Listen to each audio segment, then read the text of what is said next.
What's happening, everybody? What's happening? Welcome to the still undefined full podcast episodes on this channel with with myself, Drew Deeks, and my main man, one of my favorite people in the world to talk Montreal Canadiens with, Mr. Shane Gaumont. Shane, sir, you have a hat on, a very specifically branded hat. I do. Do you have anything to tell us? Well, nothing's been made official yet, but I have joined the Sick podcast team.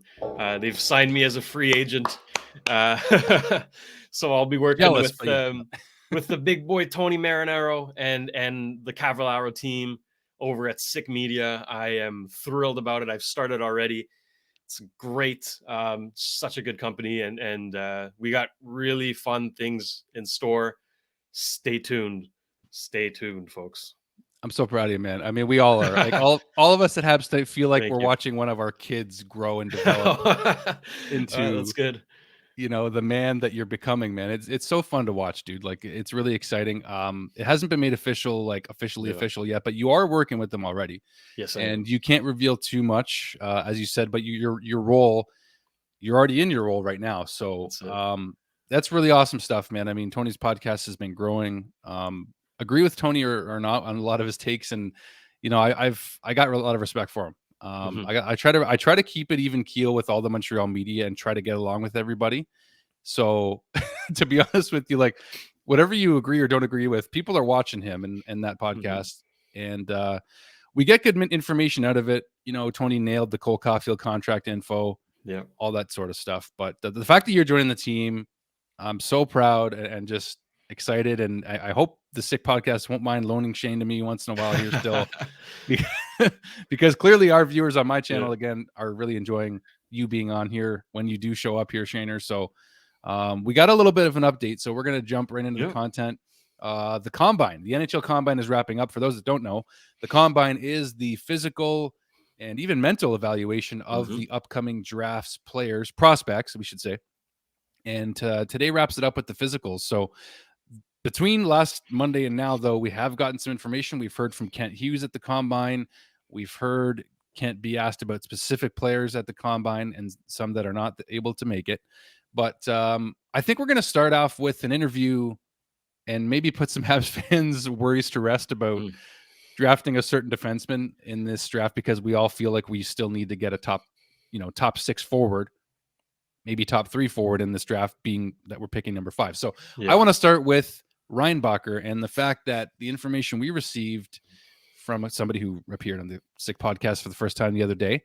And I just want to get your thoughts on the fact that what we heard so far is that the interview with Reinbacher did not impress. So what details do you have on that for us, Shanner? Yeah, so Anthony Martineau from TVA Sports has been doing a phenomenal job at the Combine, interviewing prospects and giving us updates on Twitter.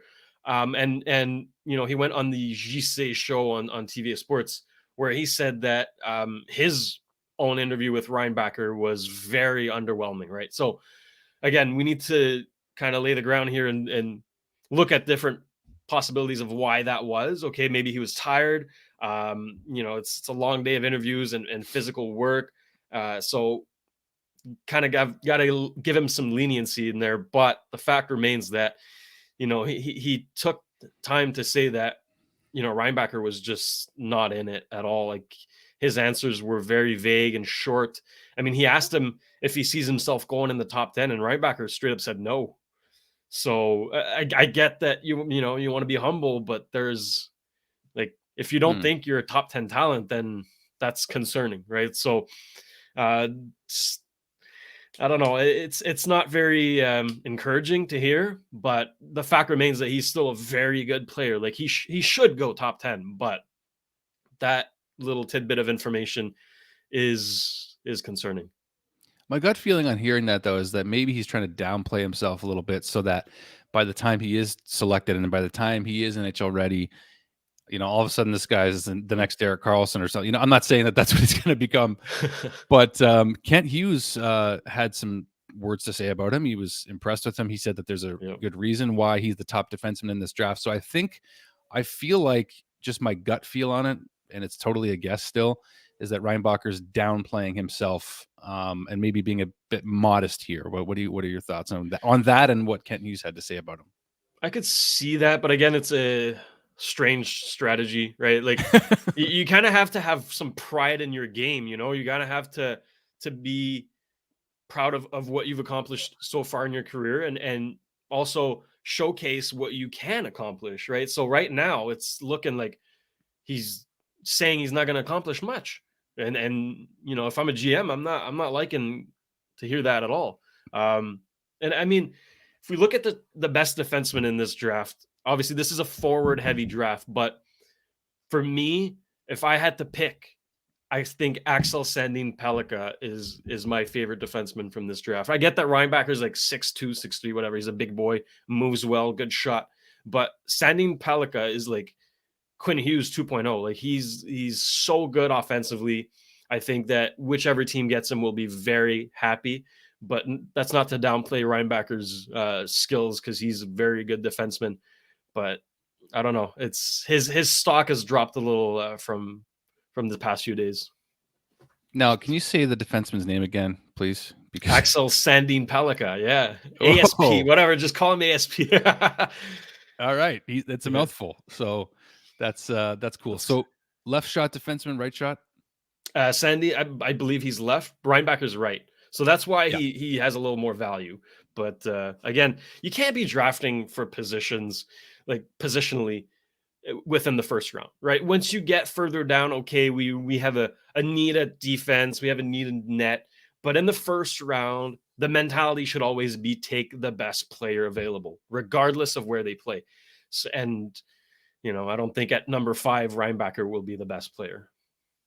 Right.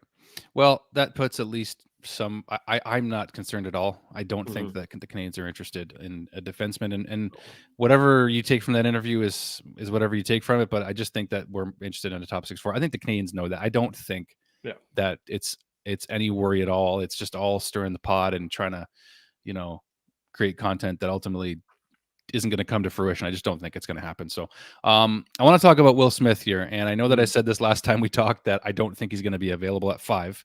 However, and it's interesting because I just watched a lot of some combine interviews. They only interviewed Bedard, Fantilli, and Carlson.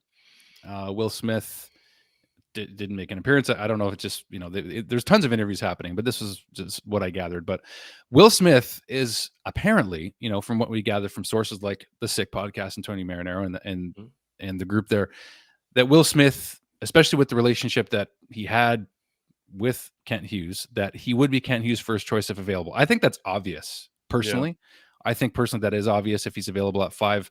So are you still thinking though that we're looking at, you know, Bedard, Fantilli, possibly Smith going 3rd? I have a hard time seeing Columbus or San Jose not taking Will Smith, Shane. Yeah, and then there's reports coming out today that San Jose would be leaning towards Smith. And I think Columbus has to take Carlson. Like, you don't see a centerman like that very often. So I think that's going to be the top 4. I do think that San Jose should take Michkov because he fits their timeline much better than Will Smith. But you can't go wrong with Will Smith. Like, he's going to be a staple NHL player for many years. So, I mean, for the Habs, it'll be much easier for Kent Hughes if Michkov goes 4th, right? So that means Will Smith is available. You run up to the podium, right? You don't even waste time. But if he is taken 4th, then, you know, there's a genuine debate to be had for number 5. There's a lot of players that can be going there. I have 3 in mind. I think we have the same 3, but it's going to be interesting, man. June 28th is going to be a pretty impressive day. 18 days away. Nashville's going to be buzzing, man. I'm excited. It's going to be interesting, even more so than last year, just because there's the talent is really top heavy in the top 10 here, in the top 5, 6, 7 especially. So that brings me to Mr. Michkov for a minute here. Obviously, he's not at the combine, but he still remains a very hot topic with, you know, everybody trying to get as much information as possible about this guy, especially Habs fans, because I put this title up here because I do feel like if they don't take him at 5, if he is available, Habs fans are going to have some serious FOMO. And for those that don't know what that acronym means, it's fear of missing out. Yep. Shaner, I think that's the biggest concern for Habs fans right now. If he is available, there's going to be some serious FOMO happening for some Habs fans. Some don't want to take him. They don't want to, the geopolitical conversation this week that has developed about his situation. So what are your thoughts on this year, my friend? I am a part of that segment of Habs fans. I am all aboard the Michkov train, Drew. This kid is the best Russian prospect since Ovechkin. Now, we won't get him for the next 3 years, and that's fine, because when he comes in the NHL 3 years from now, he'll already be one of the best players in the NHL. Okay, so I get that you want a safe pick. And listen, there's 2 other guys that we have yet to talk about who I'd be thrilled to have on the Habs, right? But let's say Kent Hughes goes up to the podium. He says, okay, we're selecting from SK Petersburg, Matvei Michkov. You cannot blame him for trying that, right? Let's say 3 years from now, he re-signs another contract. He never comes to the NHL. Worst case scenario, right? Stays in the KHL his whole career. You can't blame Kent Hughes for trying a home run, because this kid is worth it. He's genuinely worth it. When Connor Bedard and Matvei Michkov played against each other, Michkov was superior. So these kinds of players don't come often. Sure, there's an asterisk with his selection, and that's the only reason why he'd be going as far as 5th, because otherwise he's going 2nd.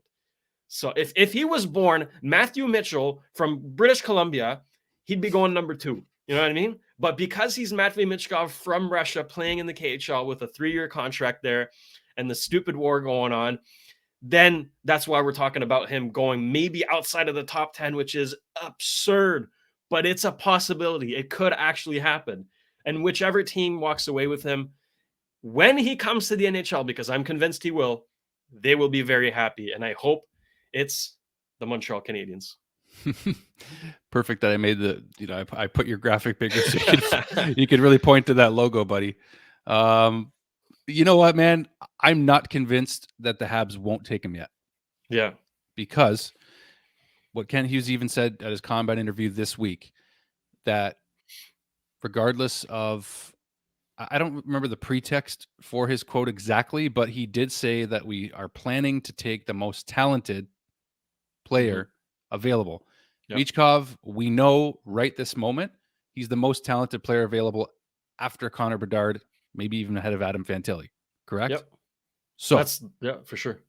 So with that, I'm not convinced. I think Kent Hughes learned from last year with Slavkovsky, Shane Wright, even the Logan Cooley. I don't know if there was any debate about taking him over Slav, but I think that they're going to keep this as close to the chest as possible.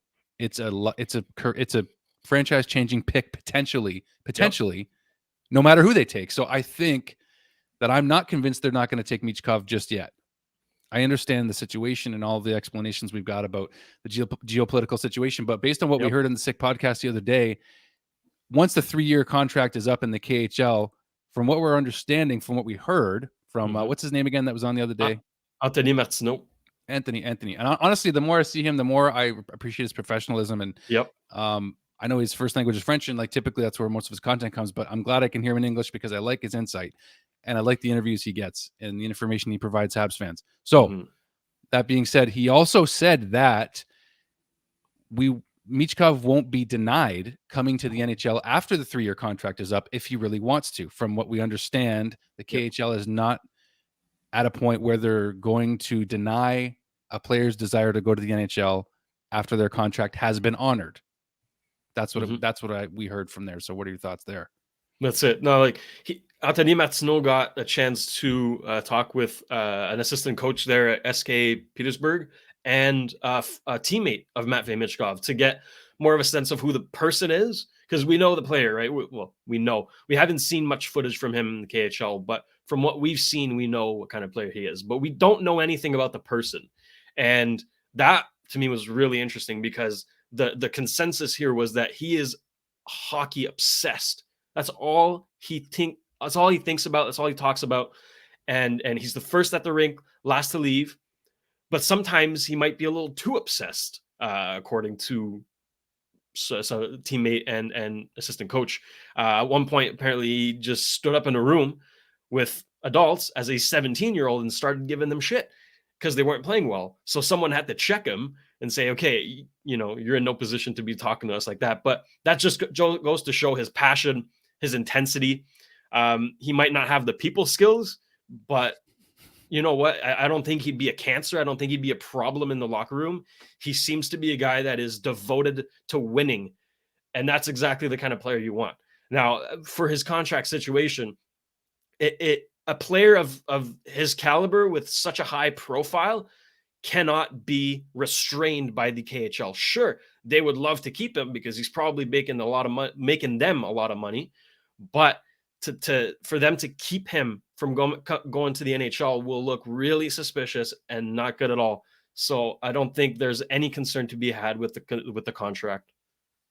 Yeah, so after the 3 years is up, now some fans are still curious. Is there any possibility that it could be done sooner than that? His contract could end sooner than 3 years. Is there any chance of that? And if there is, what would allow that to happen? I think he'd have to buy out his own contract. I'm not sure how it works down there. I know there's a Washington prospect that did it. But I think Michkov himself would have to buy out his own contract with SKA Petersburg.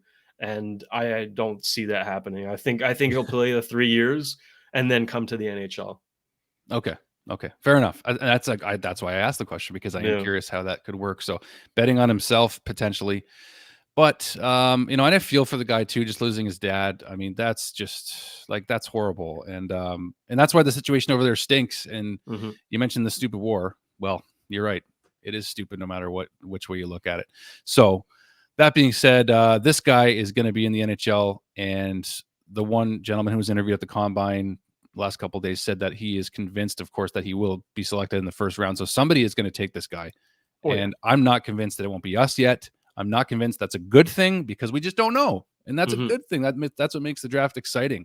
Yeah. So coming off of Michkov now, I'm not convinced either way about who we're going to take or who I like the most. However, there are players that I have mentioned I really am high on right now. And I got to say, I got a lot of information in the last couple of days on Ryan Leonard, and I'm a little more convinced even now that if we do take him, trying to put all the Michkov hype aside, that he could be even better than I thought initially he could be. And he compares himself, as I just put the title up here, to 3 players. Usually you have NHL comparables. There's usually 1 for each player, each prospect.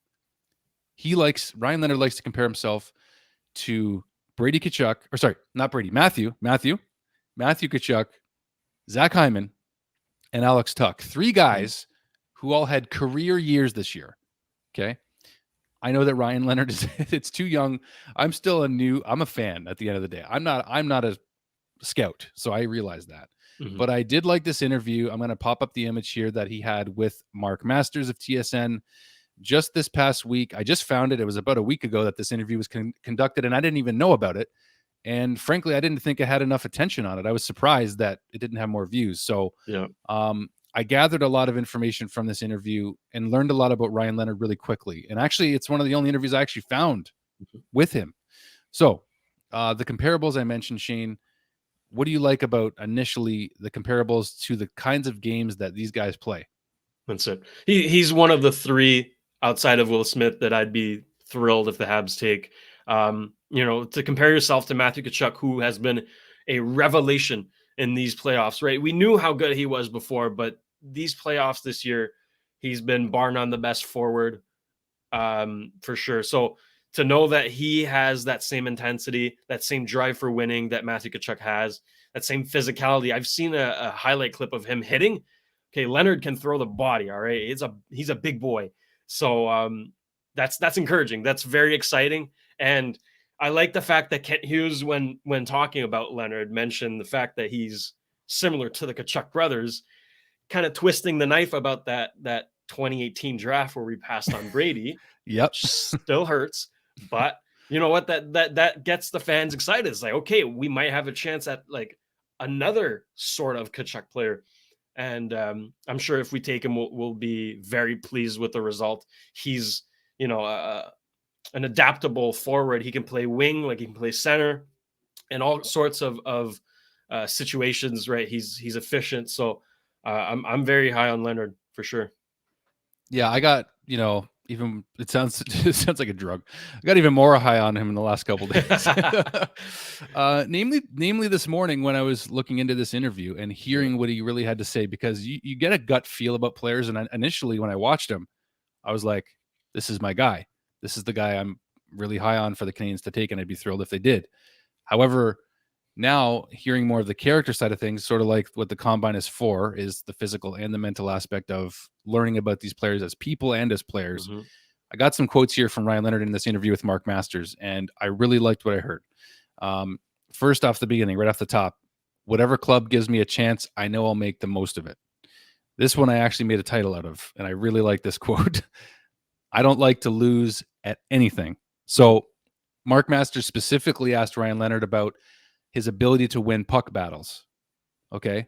And I love this because we don't have enough guys in the Canadiens right now that can win puck battles yet. Mm-hmm. So I really liked that question because he wins a lot of puck battles. He goes into them taking the puck battles as personal as possible. And that's what helps him go into them and come out on top. He's actually the youngest of 4 siblings. So Leonard said that he actually got beat up a lot growing up.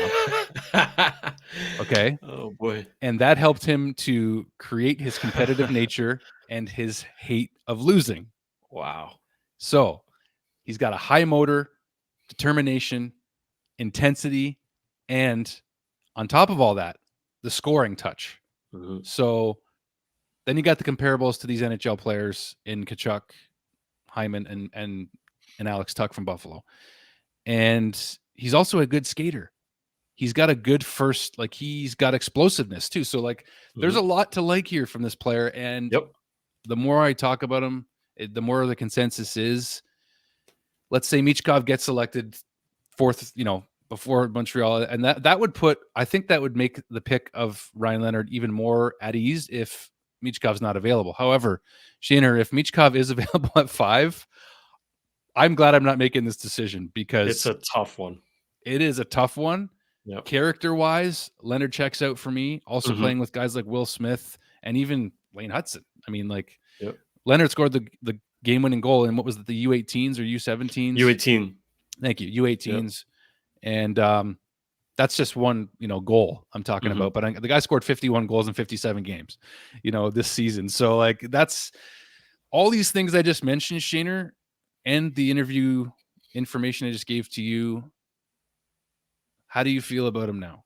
I'd have no problem whatsoever if Kent said, we're taken from the U.S. National Development Program, Ryan Leonard. Like I'd be thrilled. I'd be thrilled. He's a guy that is going to translate to the NHL. He's a sure pick. His ceiling is not as high as a Michkov, but his floor is still very high. And I forget who said that, but I think it was Luongo, or correct me if I'm wrong, but someone said that in order to be an NHL player, your floor needs to be high enough, right? Your ceiling, sure, it doesn't really matter, but the floor needs to be high enough. You need to know what the minimum you're getting. And at minimum, we're getting a guy like a Hyman, like a Tuch. So, and ceiling wise, we're looking at a player like Matthew Tkachuk. So that's definitely a number 5 pick for me. The floor is rock solid as far as I'm concerned. It's really good.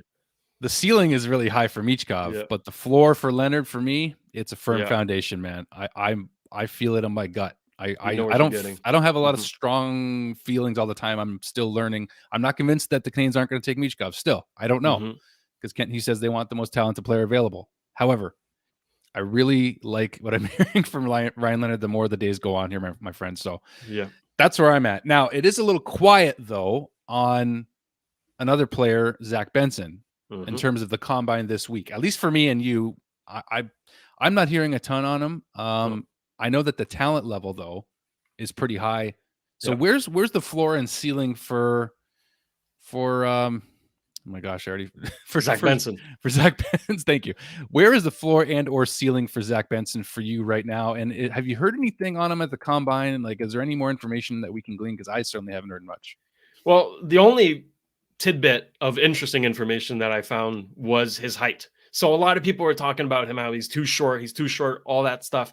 You know, to those who don't know much, it's like he's a 4 foot nothing, you know? Turns out he's the exact same height as Connor Bedard. They're both 5'10".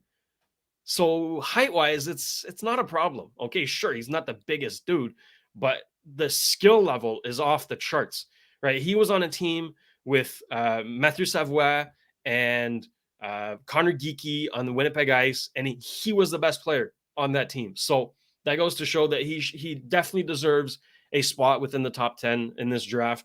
And again, he's my third guy, right? If we select Zach Benson, I will not be sad whatsoever. I'll be very happy because again, that kid has a really good floor. I think Ryan Leonard has a higher floor, just based off physicality, right? If Zach Benson becomes tougher, bigger, wider, and hits more, isn't afraid to go in the corners, then that translates really well to the NHL, right? That's really kind of what he's missing, the consensus. But talent-wise, the ceiling is absurd. So I'm really, really high on Zach Benson. Those are my three guys: Michkov, Leonard, and Benson, if Will Smith is gone. However, I'm still on the Will Smith train, but it seems like he'll be a San Jose Shark by June 28th. Ooh, that's a very specific take there. I like that. That's interesting. I have a hard time seeing Smith still be available at 5. That's like I keep mentioning.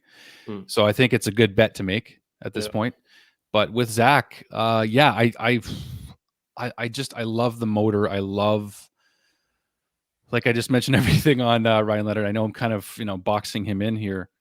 But in terms of what I've gathered from Ryan Leonard at this point, I'll be pretty thrilled if we go with him. If we end up having the boldness to go after Michkov, I'm all ears. We have to, because we don't have a choice in the matter.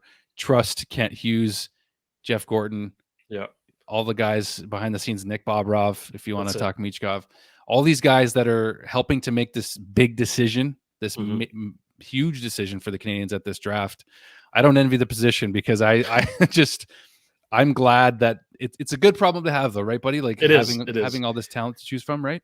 And one fun fact about those three guys, and an important factor, is I wouldn't say they're clutch level, but like their performance at important games. We'll call it that, right? Ryan Leonard scored the golden goal for the U.S. at the U18s, right? He performed when it mattered most. Zach Benson, highest scoring player on the Winnipeg Ice in the playoffs, right? And the Winnipeg Ice is a loaded team, and he was the highest scoring player. Michkov has shown that in high, how can we say this? Whatever. High stake games. Yeah. He performed, right? So all three guys have that killer instinct, that winning mentality, and that's something that can't be taught. You have it or you don't. So that's why I say whichever of those three we take, I fully trust Kent Hughes and the Habs team to pick the best player, the guy who they think will be the best for years to come. I have full faith in our team. I'm with you, buddy. I'm with you. I have to be at this point. I just have to be and the reason I'm not sold on them not taking Michkov just yet is because we thought, at least a lot of us did, that, even from Elliot Friedman, like nobody knew, like they're going to keep their pick as close to the chest. And the boldness to take Slavkovsky last year, when the guy hadn't seen North American ice, to just go with what they've seen. And the interview with Slav went really well, as we saw on the combine video from last year on the Habs YouTube channel. But I just think that I love that we don't know, but I love our options. I love our options right now. And I think I'll be thrilled if we get Leonard, but otherwise, I'll take what we can. We'll take whoever we get. We don't have a choice anyway. But dude, it is going to be fun on June 28th. I'll be live streaming, on my channel here. So you're invited. Thank you. If you're available, I don't know, you might be doing something on your new gig with Sick Podcast, which I fully respect. But dude, this was great. Thank you to all of our viewers. You guys really tuned into our last episode, and hopefully you did to this one too, which we thank you for. And I thank Shane for this content. He doesn't realize maybe all the time that you're a big reason why people tune in, buddy. So I appreciate you jumping on, brother. I really, really do. Anytime. So with that, my friends, I will kick the music off one more time to end this show because I really like the track. But Thank you all for watching. If you are enjoying, please do hit those buttons. Hit that like button to support this channel. Hit the subscribe button. I really appreciate it. And Shaner, the next time I talk to you, hopefully it's at the draft, so to speak, here on YouTube or just after it, because we're going to have some stuff to talk about, including Big time. who the Montreal Canadiens select at 5th overall. I cannot wait. Thanks, everybody, for watching. We'll see you soon. Cheers.